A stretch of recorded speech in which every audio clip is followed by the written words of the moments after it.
Ngasigi wari asi Sunena kaubi nupi masa amagini.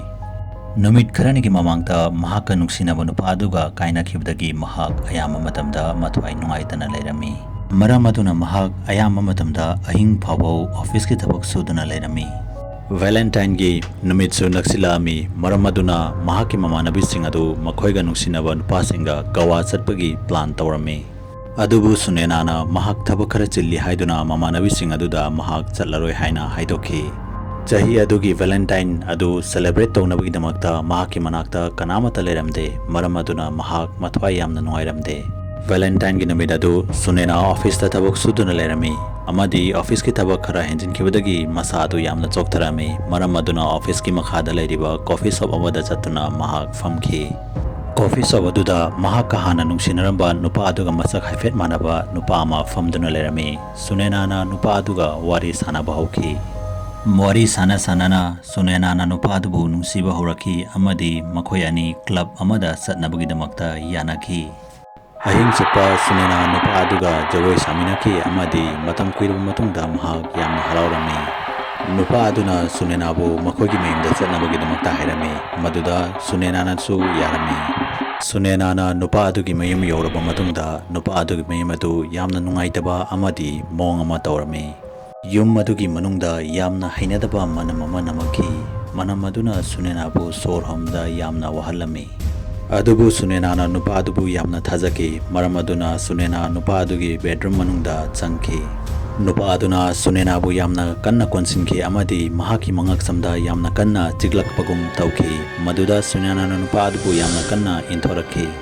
Sunenana nupa adubu inthorapaga nupa adugi masak adu mawng ama tawa horakhi.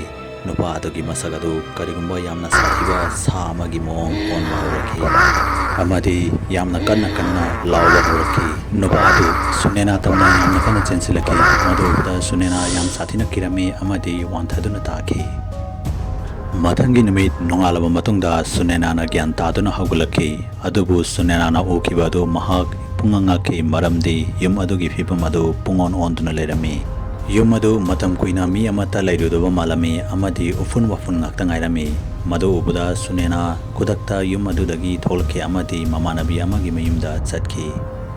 Sunenana yamna kanna honaraba matungda nupa adugi maramda khanglakiba adu mahak pungangaki. Mahakna coffee shop owner aduda nungdang aduda mahakka famina kiba nupa adu masak khangbrain hangki.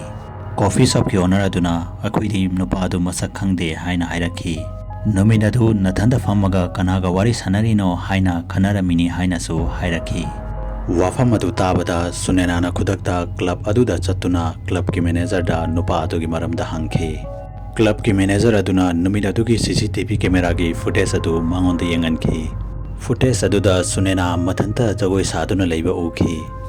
Sunenana nupa adugi maramda amukka hena thijinba hauki.